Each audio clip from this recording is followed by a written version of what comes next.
Welcome. हम देख रहे हैं हमारा यूनिट वेट क्या होता है और उसको कैसे मेजर करते हैं। तो आप देखोगे कि जो यूनिट वेट है ये बहुत ही ज्यादा इंपॉर्टेंट टर्म है, बार बार यूज होगी। ठीक है, बार बार यूज होगी, तो इससे अच्छा है इसको पहले ही अच्छे से समझ लिया जाए और इसको बहुत ध्यान से आगे यूज किया जाए, क्योंकि जो हमारे सॉइल के न्यूमेरिकल हैं वो इसके इर्द गिर्द घूमते रहते हैं। ठीक है, सारे न्यूमेरिकल इसके इर्द गिर्द घूमते रहते हैं। कहीं आपको वेट से वॉल्यूम में कन्वर्ट करना होगा, कहीं वॉल्यूम से वेट में कन्वर्ट करना होगा। तो अगर आपको यूनिट वेट की अच्छी समझ होगी तो आप कहीं पे वेट से डिवाइड करोगे वॉल्यूम को, तो आपको जब आप वेट को वॉल्यूम से डिवाइड करोगे तो आपको यूनिट वेट मिल जाएगा। कहीं पे आप वेट से मल्टीप्लाई करोगे यूनिट वेट को तो वॉल्यूम आ जाएगा। कहीं पे वॉल्यूम को यूनिट वेट से मल्टीप्लाई करोगे तो वेट आ जाएगा। मतलब ये इंटरलिंक रहता है बहुत ज्यादा। तो हम देखते हैं क्या होता है। जो हमारा बल्क यूनिट वेट है, ठीक है, क्या होता है, टोटल वेट अपॉन वॉल्यूम। बस ये बहुत ज्यादा इंपॉर्टेंट चीज है। ये होता क्या है, ये होता है, देखो, ये वेट को अगर हम वॉल्यूम से डिवाइड कर दें तो हमें हमारा क्या मिलता है, यूनिट वेट। ठीक है, वेट को जो हम देख रहे हैं पर यूनिट वॉल्यूम देख रहे हैं। ठीक है, तो ये हमारा क्या हो जाता है, यूनिट वेट हो जाता है। अब देखो, ये बहुत ज्यादा इंपॉर्टेंट होता है यहाँ पे वेट, क्योंकि वेट क्या रिप्रेजेंट करता है कि सॉइल की स्ट्रेंथ कैसी है। जितनी ज्यादा वो हैवी है उतनी ज्यादा उसकी एक तरीके से स्ट्रेंथ होती है, वो लोड को बियर कर सकती है।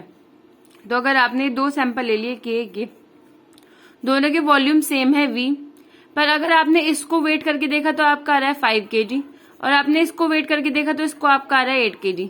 इसका मतलब इस सॉइल में जो आपके सॉइल के सॉलिड्स हैं, पार्टिकल्स हैं, वो क्या है, क्लोजली पैक है। ठीक है, क्या है, क्लोजली पैक है, मतलब पास पास पैक है। तो इसकी जो स्ट्रेंथ है वो अच्छी होगी, इसकी बियरिंग कैपेसिटी कैसी होगी, अच्छी होगी। तो यहाँ पे वेट बहुत ज्यादा इंपॉर्टेंट टर्म हो जाती है हमारा यूनिट वेट में। कितना वेट है उसका, कितना वॉल्यूम है।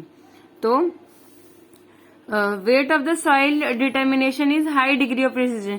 जो हम वेट को डिटरमाइन करते हैं वो अच्छे से प्रिसीजन पे डिटरमाइन होना चाहिए, प्रॉपर डिटरमाइन करना चाहिए, क्योंकि उस पर हमारी कई ज्यादा चीजें डिपेंड करती हैं। हमारी स्ट्रेंथ, बियरिंग कैपेसिटी, हमारी ज्यादातर सारी प्रॉपर्टीज यूनिट वेट पे डिपेंड करती हैं। ठीक है, जो वॉल्यूम मेजर करते हैं उसके प्रोसीजर से अलग प्रोसीजर होता है हमारा वेट मेजर करने का। जो ड्राई यूनिट वेट होता है उसको हम कैसे निकाल सकते हैं, with the help of bulk unit weight.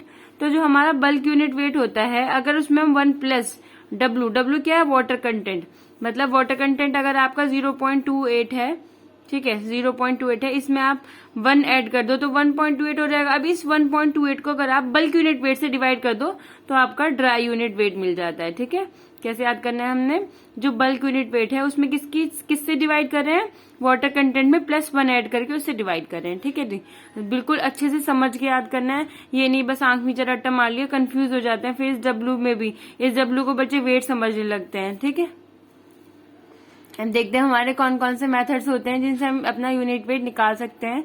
अलग अलग मेथड होते हैं, कुछ मेथड फील्ड के होते हैं, कुछ मेथड हमारे लैब के होते हैं। जैसे कि हमारा कोर कटर मेथड होता है, ये हमारा एक फील्ड मेथड होता है। ठीक है, इसको हम फील्ड में परफॉर्म कर सकते हैं। एक होता है वाटर डिस्प्लेसमेंट मेथड, ये हमारा लैब मेथड होता है। एक सैंड रिप्लेसमेंट मेथड होता है, ये भी हमारा फील्ड मेथड होता है। एक वाटर बैलून मेथड होता है और रेडिएशन मेथड होता है। ठीक है, अब इसमें से हम 1 बाय 1 आगे डिस्कस करेंगे। ओके, अब हम देखते हैं हमारा फर्स्ट।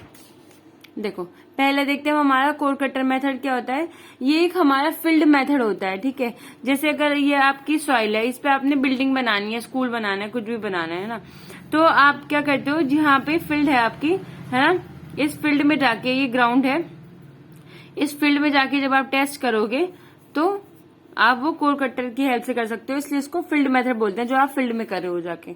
ठीक है, अब कोर कटर में करते क्या है, एक हम वॉल्यूम एक हम इसमें ना सिलेंड्रिकल ले लेते हैं, एक हमारा सिलेंड्रिकल शेप का कोन टाइप ले लेते हैं। देखो, एक होता है हमारा सिलेंड्रिकल कोर, यहां लिख देते हैं, सिलेंड्रिकल कोर होता है इसमें एक। ठीक है, इस तरीके से, जिसकी ये यहाँ पे जो एजेस होती है, यहाँ पे कोने पे ये क्या रहती है, शार्प रहती हैं। ठीक है, कितना रहता है, ये 100 mm इंटरनल डाया रहता है इसका, ये डायमीटर रहता है इसका। ठीक है, और ये हमारा 130 mm लॉन्ग रहता है। ओके, ऐसे रहता है 130 mm, और यहाँ से इसकी एजेस ये बहुत शार्प सी होती हैं, जैसे छुरी आगे से होती है नोकीली टाइप, उस तरीके से। उसके बाद में हमें और क्या चाहिए, एक हमें चाहिए होता है रैमर। ठीक है, जो कि कितने का होता है, 9 kg के अप्रोक्स होता है।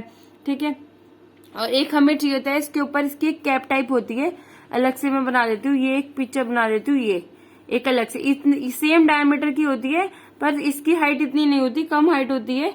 ये कितनी होती है, 25 mm की अप्रोक्स हाइट होती है इसकी। ठीक है, 25 mm की अप्रोक्स इसकी हाइट होती है, और इसका डायमीटर इतना ही होता है सेम। कितना होगा यहाँ पे, सेम डायमीटर होगा, तो इसका मतलब 100 mm का इसका डायमीटर होगा, इंटरनल डायमीटर। ठीक है, ये चीजें हमें इसमें चाहिए, बेसिकली चाहिए तो और भी वेट करने के लिए, पर ये हमें चाहिए पहले फील्ड में। तो हम क्या करते हैं, ये जो हमारी है, इसको क्या बोला हमने, इसको बोला हमने कोर कटर, इसका नाम होता है हमारा कोर कटर। और ये हमने क्या बनाया था, ये हमारा हो गया रैमर, और ये हमने क्या बनाया, ये हो गई हमारी डोली। Okay, DOLLEY। अब हम सबसे पहले क्या करेंगे, ये हमारी फील्ड है कोई, है ना। अब इस फील्ड में हमने क्या करना है, सबसे पहले हमने एक प्रॉपर एरिया चूज कर लेना है, हमने कहाँ पे अपना प्रोसीजर करना है। सपोज हमने इस एरिया पे करना है, तो हमने यहाँ पे 300 mm स्क्वायर का एक एरिया ले लेना है। ठीक है, हमने क्या करा, 300 mm स्क्वायर का एक एरिया ले लिया कि इतना एरिया पे हमने प्रोसीजर करना है ये अपना। अब हम उसको क्या करेंगे, सबसे पहले सॉइल को वहां से जहां पे टेस्ट करना है हमने, उसकी सरफेस को लेवल कर लेंगे। हमने इसको क्या कर लिया, लेवल कर लिया, प्रॉपर घास वास हटा दिया, से सही कर लिया, साफ कर लिया। अब क्या करेंगे, अब हमने इस कोर कटर को इसके ऊपर रखना है, यहाँ पे रखा, ये एज शार्प है। ठीक है, यहाँ पे हमने स्कोर कटर को रखा। उसके बाद में हम क्या करेंगे,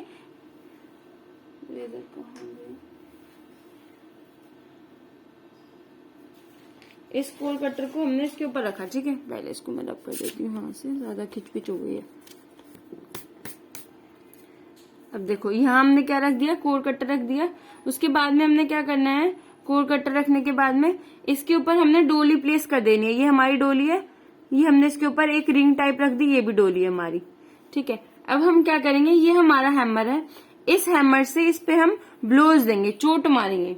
ठीक है, डोली रख दी हमने कोर कटर के ऊपर। उसके बाद सॉइल मास पे अब हम क्या कर रहे हैं, रैमर से इसकी पिटाई कर रहे हैं, इसको पीट रहे हैं, अंदर चल भाई। ठीक है, अब हम इसको अंदर कब तक डालेंगे, ये अंदर जा रहा है, अंदर जा रहा है, ऐसे करके ना, अभी अंदर जा रहा है ऐसे।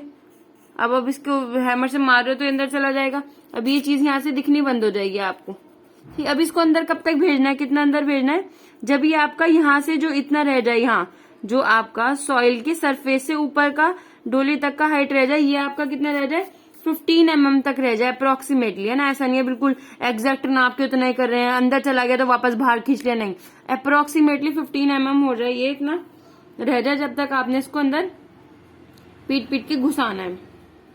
ठीक है, फिर उसके बाद में क्या करेंगे, जो अब इसके सराउंडिंग में सॉइल है, अब ये अंदर चला गया यहाँ तक, अब यहाँ से ऐसे करेंगे, पिट टाइप बना लेंगे ऐसा, और यहाँ से ये जो सॉइल एक्स्ट्रा ये रिमूव कर देते हैं। ठीक है, ताकि हम इसको पकड़ के ऊपर खींच सकें, है ना। वैसे निकालेंगे कैसे, अब घुसा तो दिया हमने अंदर, अब निकलेगा कैसे। अब हमने इसकी साइड से जो सॉइल है ये हमने इसकी रिमूव कर दी यहाँ से। ठीक है, सराउंडिंग जो किसकी थी, कोर कटर के। और हम क्या करेंगे, अब इस कोर कटर को टेक आउट करेंगे, बाहर निकाल लेंगे। ठीक है, फिर क्या करा हमने, डोली को इसके ऊपर, अब देखो ये जो डोली थी इसके ऊपर ना 25 mm की, ये भी थोड़ी अंदर चली गई थी 10 mm तक, तो हमने ये हमारा अब बाहर आ गया, ये मानो ये हमारी इतनी डोली है ये। ठीक है, और ये हमारे नीचे कोर कटर है, ये हमारे हाथ में, और ये हमारा यहाँ तक है। अब हमने क्या करा, इसको रिमूव कर दिया यहाँ से, इन दोनों ऊपर नीचे के लेवल को सरफेस कर लिया, सही से इक्वल कर दिया, एक तरीके से कहते हैं ना, वो कर दिया। अब उसके बाद में हम इसका वेट करेंगे, इसका हम वेट कर लेंगे, किसका, सॉइल इसके अंदर है, और ये हमारा कोर कटर है। जो हमने सॉइल का, कोर का फिल्ड विद सॉइल वेट करा, वो कितना है, W2। ठीक है, जब हम ये प्रोसीजर कर रहे थे उससे पहले ही हमने कोर कटर का भी वेट कर लिया था, जो एम्प्टी कोर था उसका वेट करा था, W1 आया था। ठीक है, तो अगर हमें सॉइल का वेट निकालना हो तो हम क्या करेंगे, कोर कटर के साथ सॉइल जो है वो उसमें से क्या माइनस कर दे, एम्प्टी कोर माइनस कर दे, तो W2 में से W1 माइनस कर दिया, तो क्या आ गया हमारा, ये आ गया हमारा वेट ऑफ सॉइल आ गया।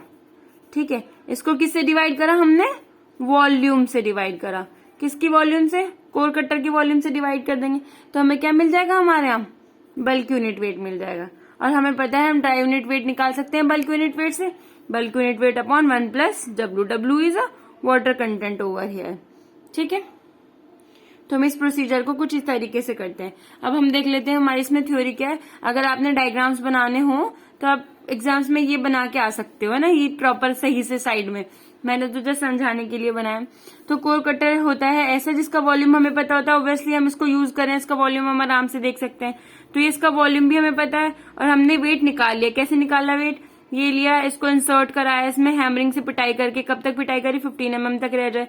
फिर उसके बाद में हमने साइड से सॉइल हटाई, इसको रिमूव कर लिया, कैप हटा दी, ऊपर नीचे से लेवल कर लिया। लेवल हो गया हमारा। अब हमने इस कोर के साथ ही इसका वेट कर लिया जो W2 आया। पहले हमने इसका वेट कर लिया था जो W1 था। अब इसमें से इसको माइनस कर दिया तो हमारा वेट ऑफ सॉइल आ गया और वॉल्यूम हमें पहले ही पता था तो हमने वॉल्यूम से डिवाइड कर दिया। तो ऐसे हमारा क्या निकल जाता है? यूनिट वेट आराम से हमारे पास आ जाता है। ठीक है जी, ये हमारा प्रोसीजर होता है। Core containing soil is taken out into the ground. Weight of core and soil sample empty core is measured. ठीक है, representative soil sample taken out for water content measurement. अब जो हमारा सॉइल है उससे हम वाटर कंटेंट भी निकाल सकते हैं। तो ऐसे हमारा बल्क यूनिट वेट कैलकुलेटेड हो जाता है, जैसे कि ये दिया हुआ है। ऐसे ही हम ड्राई यूनिट वेट भी निकाल लेते हैं। ठीक है, ये मेथड किसके लिए सुटेबल है? Soft fine grain soil. ये क्लेई सॉइल के लिए सुटेबल नहीं है, क्योंकि क्लेई सॉइल में क्या हो जाएगी? वो मोल्ड हो जाएगी। ठीक है, वो उसकी प्रॉपर्टीज चेंज हो जाएगी, वो डिस्टर्ब हो जाएगी। इसलिए हम क्लेई सॉइल में इस मेथड को यूज नहीं करते। हम जहाँ पे सॉफ्ट फाइन ग्रेन सॉइल होती है वहां पे इसको यूज करते हैं। बहुत इंपॉर्टेंट है, क्योंकि देखो क्ले जो होता है उसमें थिक्सोट्रॉपी होती है। ठीक है, उसमें प्रॉपर्टीज होती है, रिमोल्डिंग की प्रॉपर्टीज होती है ना, वो डिस्टर्ब हो जाती है। अगर उसको छेड़ो तो उसके स्ट्रेंथ में चेंजेस आ जाते हैं। तो ये हम क्ले के लिए नहीं यूज करते हैं। ये नहीं यूज होता है स्टोनी ग्रेवल सॉइल और ड्राई सॉइल के लिए। ये method practically only at a place where the जहाँ पे सरफेस जो है सॉइल का वो एक्सपोज होता है और जहाँ पे कटर जो है इजिली चला जाए। अब ये नहीं कि आप रॉक्स में इसका टेस्ट कर रहे हैं, है ना, कि जी किसी पहाड़ में कोर कटर को बस मारे जा रहे हैं हैमर, कोर कटर भी टूट गया, हैमर भी टूट गया, है ना। तो हमने ऐसी जगह करना है जहाँ पे प्रॉपर कोर कटर क्या इजिली ड्राइवन हो, जहाँ पे अंदर जा सके वो। ठीक है, okay, thank you so much.